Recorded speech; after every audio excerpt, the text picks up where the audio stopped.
What's up, guys? Alex Wallace here from Wallace Training Systems, and today I will give you the 3 components to increasing your 1 rep max.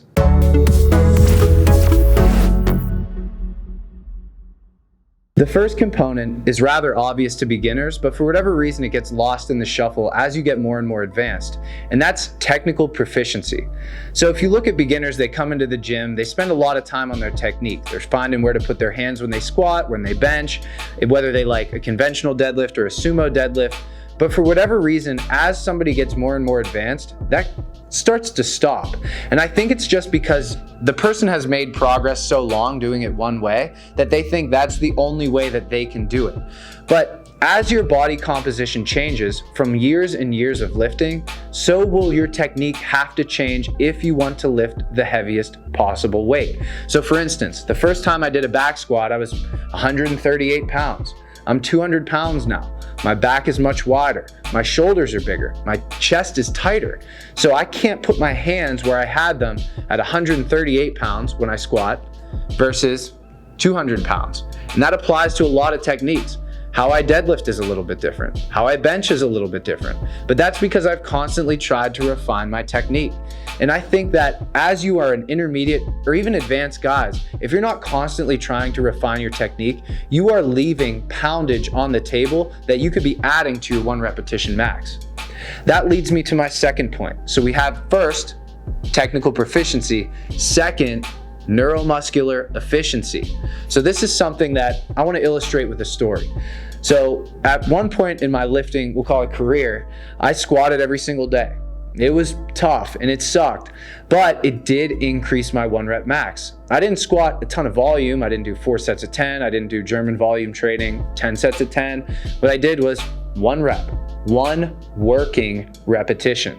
So I had a daily minimum and a daily maximum. Let's say my daily minimum was 405. My daily maximum would be 425. Let's say I came in on Monday.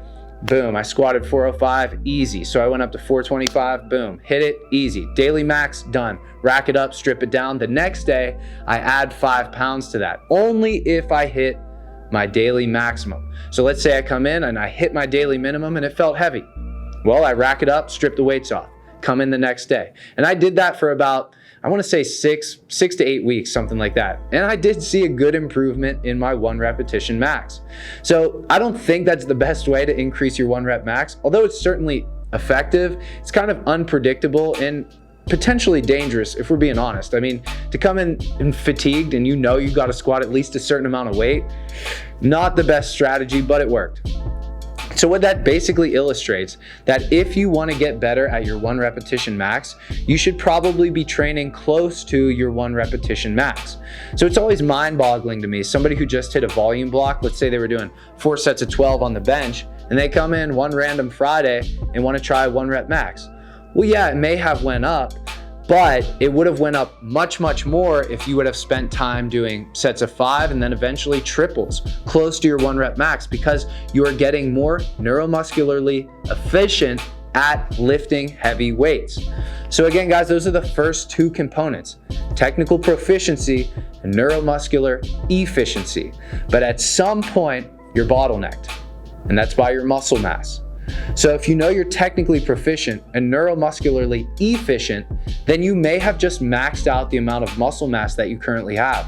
And if that's the case, you need to put on more muscle mass. So let's say you've been through several training cycles where you had a volume block, a strength block, peak, max, and you've done that several times and you aren't improving at all. Well, it could just be that you've maxed out the muscle mass that you have.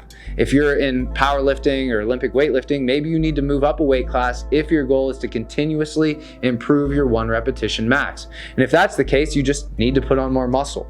So maybe eat a little bit more, maybe a volume block that's extended, maybe take some time off from training so you can really focus on just eating, sleeping, and getting volume in. But at some point, you will be bottlenecked by your amount of muscle mass. So again, guys, those are the 3 components to increasing your 1 repetition max: technical proficiency, neuromuscular efficiency, and lastly, muscle mass. If you like the video, if you found it informative, make sure you like the video. If you're interested in seeing more content like this, make sure you subscribe. Again, I'm Alex Wallace from Wallace Training Systems, and thanks for watching.